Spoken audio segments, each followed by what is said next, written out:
Now, Pavarotti was a good friend. Hello, welcome to The Revealing. I'm your host, Pavarotti, and I'm here to discuss the Idaho 4 case. As a disclaimer, this channel is for entertainment purposes. These are my opinions, and I'm not here to slander anyone. Let's get started. So, it's interesting. As I listen to some of those people out there discussing my content,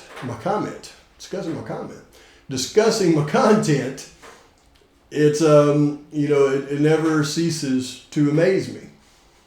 You see, folks, asking other content creators to watch my content is never going to be a good thing. Unfortunately, a lot of them, they see me as their competition, so bragging on anything that I do, whether valid or not, will never sit well with them.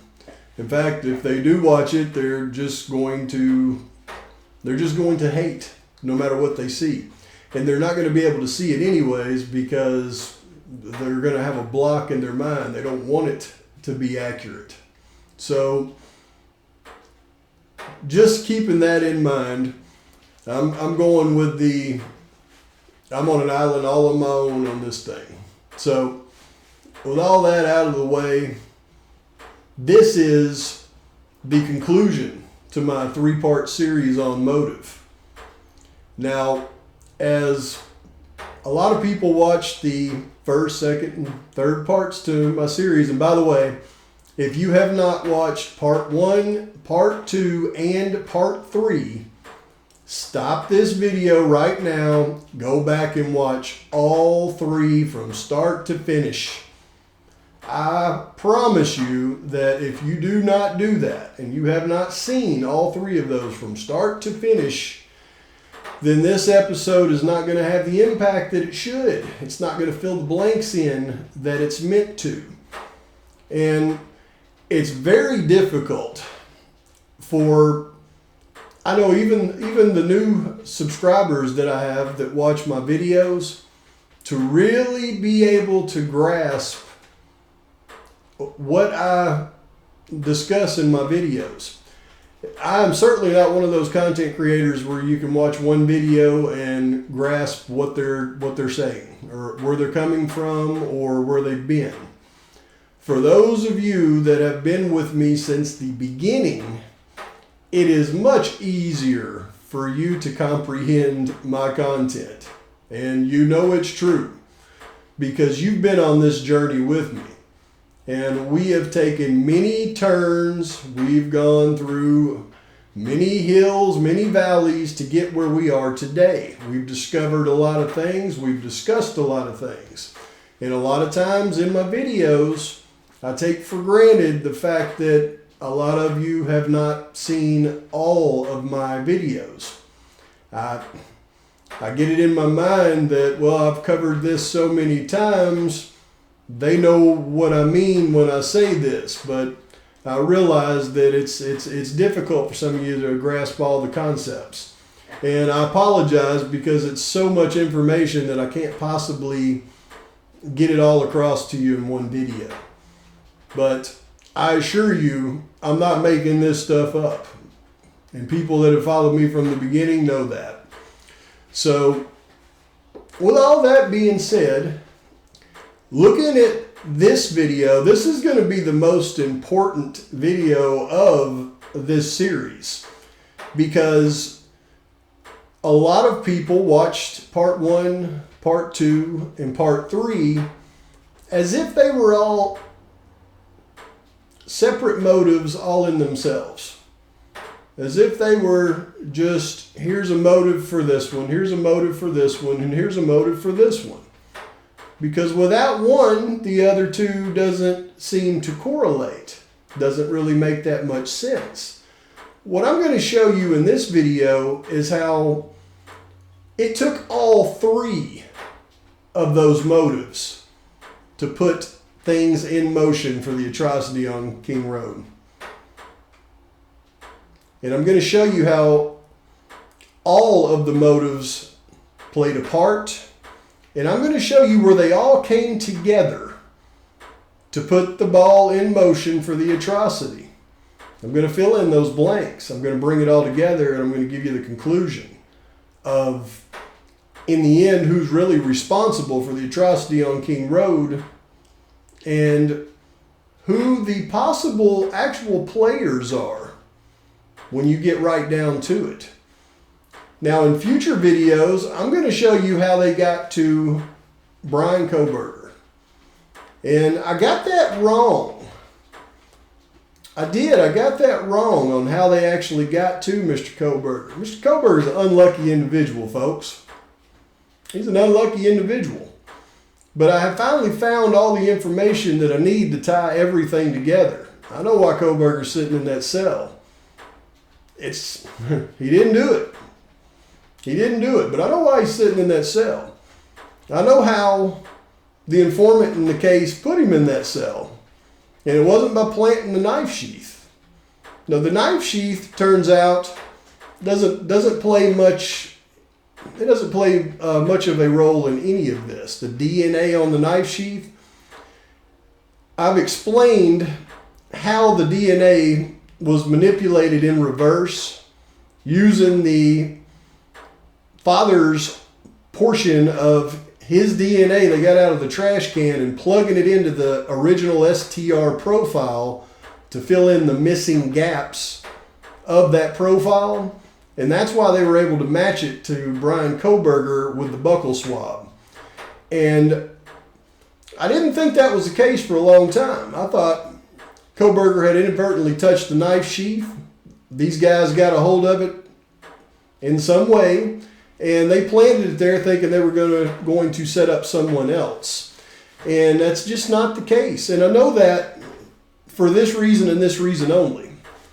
Because Ann Taylor's argument over the DNA, when you really dive into the arguments in the court docs over the DNA, her arguments are not in line with Kohberger had touched it at some point, but it just got there, but he wasn't there. That's not her argument. Her argument is that's not his DNA on the knife sheath. Now, that's an important point to be able to grasp, because she's not going to argue that that's not his DNA on the knife sheath and go down the road of trying to be able to prove that that's not his DNA on the knife sheath if there was any possible way that was his DNA on the knife sheath. And Kohberger would know if that's his DNA on the knife sheath or not, so he would have directed her in which way to go. So if that was possibly his DNA on the knife sheath, she would be arguing something else. And she's not. She's arguing that it's not his DNA on the knife sheath. So that lets me know that he had never touched that knife sheath that they found on the scene. That means the DNA on it must have been manipulated in the way that I had discussed it. So that's not how they tied Kohberger into this. How they tied Kohberger into this, you're going to find out a couple of videos down the road, I'm afraid. Because I'm talking about the conclusion to the three motives and how this thing was put into motion in this video. So with all that being said, let me just show you how all three of these things came together and became one. Because there was a lot of things in play when you look up in that area, especially Spokane, Washington.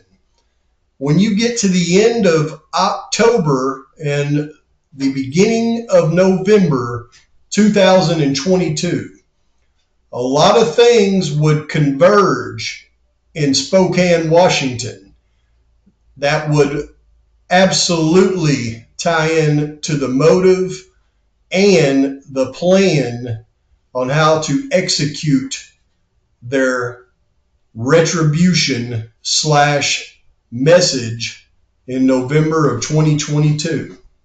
But first, before we dive in, let's do a quick recap. Now, episode 1, I introduced players that you had never heard of before, called the Fetty Bros. And I know that probably sounded like a foreign concept, And it may have even been difficult to grasp how much impact it's actually going to have on this case, because this is the key to the entire atrocity on King Road. And it was the initial motive, the initial steps that took place to get to where this thing came to fruition. Because the Coeur d'Alene informant on August 15th and August 24th actually worked for law enforcement and made controlled buys, gave law enforcement all the information necessary to take down these guys. And they documented it in the trial and in media, the informant, in every way that the informant took them down in Spokane, Washington. And these guys had dual residences, Tacoma and in Arizona. In Arizona, they had more members of their group. Their group, once they were taken down, then simply associated themselves with the new organization, the Aryan Family, and continued operations. But if there's any question about whether or not this is the key to the case, I've got to show you who took down these Fetty Bros in reality. They were taken down. You can see this case was investigated by the Drug Enforcement Administration Task Force 9, located in Coeur d'Alene, Idaho, which includes members of the DEA, the Idaho State Police, United States Postal Inspection Service, Coeur d'Alene Police Department, Bureau of Indian Affairs, and United States Border Patrol. So it was the Coeur d'Alene Task Force, including, you can see, the Kootenai County Sheriff's Office, that actually took this organization, took these guys down. So if you have any doubt who the informant in Spokane was, that agency right there, the Drug Enforcement Task Force 9, located in Coeur d'Alene, Idaho, in association with the Kootenai County Sheriff's Office and Coeur d'Alene Police Department, tells you that their informant that they used to take them down was a resident of Coeur d'Alene and is a woman. And it was on August 15th when she first started to take them down. And we know that Miss Mother in the case was arrested in Kootenai County on August the 12th, 3 days prior to that. So you can absolutely bet that she was the key to the case in taking those folks down. And they would absolutely know it. And believe me, they're not going to forget it when they're sentenced to decades in prison. Then we have motive number 2, where TF and TR are arrested in September in Moscow with over a pound of product. A day after, that same mother had her sentence reduced in court to her charges. And just a short time later, the stepmother in the case on November 11th has her sentences reduced in the exact same manner, almost the same charges. Now, folks like TF and TR would absolutely know who set them up, because they would be watching what happened in these folks' court hearings. And we've already tied them together by the stepmother's proximity to her neighbor, MB, in his relationship with TF and TR. So the 6 degrees of separation, the circle completed itself.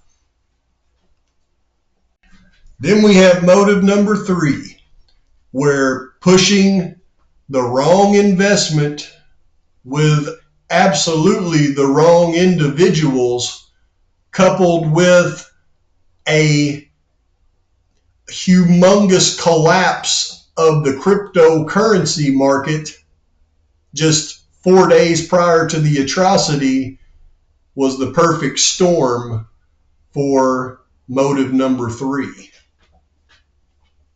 But how does all of this come together? Well, it all starts right here because TF is released on that furlough in Latah County on October 21st. Now, he was arrested on November the 22nd, just 9 days after the atrocity, back up in Spokane, Washington. But we can assume that when he was released on October 21st, the first thing on his agenda is to get up to Spokane and meet with the individuals who he owed for a pound of product that he lost during his arrest. So you can absolutely bet as soon as he got out of that jail, he hightailed it to Spokane to meet with those members of that Aryan family and discuss what had taken place. Now, Spokane's going to be a busy place here at this time because now we've got TF in Spokane telling the Aryan family who set him up and why he lost the product. And at that exact same time, up in Spokane, now we've got the Fetty Bros. You can see October 19th, 2022 is when their federal trial started for their trafficking charges. And that was going to put Mr. Hunter Bo O'Mealy, Caleb Ryan Carr, and Mr. Gudinho Pena away for decades, all because of an informant who we've already determined who that is. And you can bet those Fetty Bros are in contact with their newfound consorts in the Aryan family and their trafficking organization, letting them know what they would like to have happen to the people that put them away. And at the same time, that Aryan family is learning that the same person and others have cost them a shipment and possibly putting one of their associates in prison, which now explains what those new 3 members of the Aryan family from Arizona were doing in Washington at that time. They were obviously coming to stand by their former associates as they stood trial. So with the Aryan family losing money in a big investment and the Arizona portion of their family watching their associates go to prison for decades due to an informant, and an informant taking out a shipment for the Aryan family and one of their associates, I don't think it's hard to figure out what happened after this. And let me ask you a question. If you have 3 different families that you have a vendetta against and you want to send a strong message, would you go after each one of them individually, considering they live in different areas and you could get caught before you completed all 3 tasks? Or if you knew the people that they loved the most were sitting in one house all together and you could accomplish exactly what you want to accomplish in a matter of 10 minutes and with the right plan, not risk getting caught? Again, let me ask you, which way would you go? Get that, folks? So, all the parties that had the problems with the families in this case, they were all convened in Spokane just before this atrocity. We had folks come up from Arizona to attend the trial of those Fetty boys. The Fetty boys turns out to be the real key in this case because the 3 from Arizona that were attending the trial for the Fetty boys were now working with the Aryan family to operate the current trafficking organization that was going on, that was later taken down by the FBI just a short time later. So they're members of the Aryan family. They're then up there watching the trial for the Fetty Bros. I'm sure they're in contact with them. As the Fetty Bros get sentenced on November the 7th to decades in prison, I'm sure they're not very happy with that Coeur d'Alene informant that we have broken down so vigorously. And By the way, that Coeur d'Alene informant was also believed to be an informant for TF, who was in Spokane explaining what happened to his shipment, as well as the other party that he believed was involved in setting up his arrest.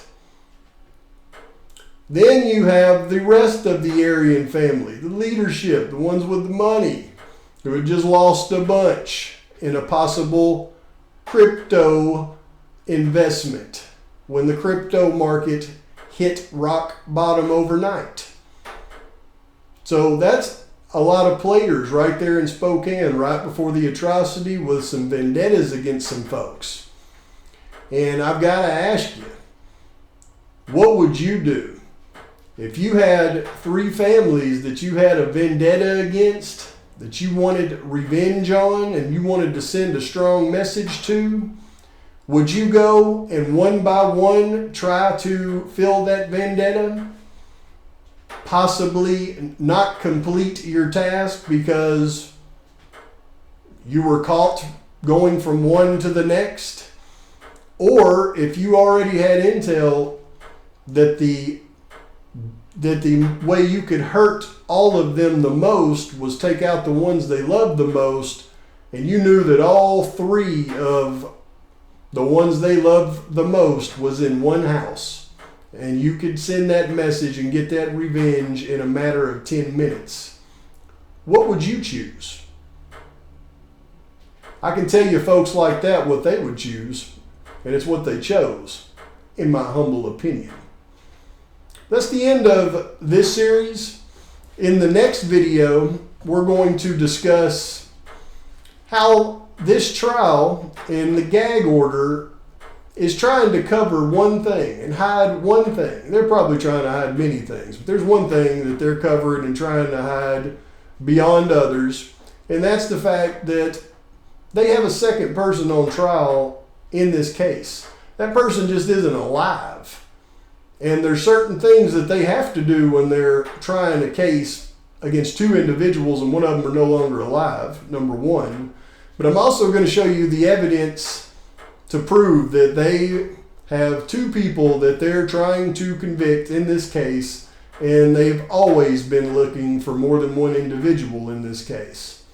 That is an important concept that we must understand before we go to the next part, and that is how the heck is Bryan Kohberger sitting in the jail cell. I'm going to explain that too, and I'm going to show you. But please like and subscribe to this channel. Post your comments, post your thoughts, your criticisms. Everybody else out there that wants to criticize, go right ahead. Believe me, I understand that it's got to be frustrating for you to not be able to do the things that I do. I know that's tough. Sorry, that's all I can tell you. But until next time, Pavarotti's out.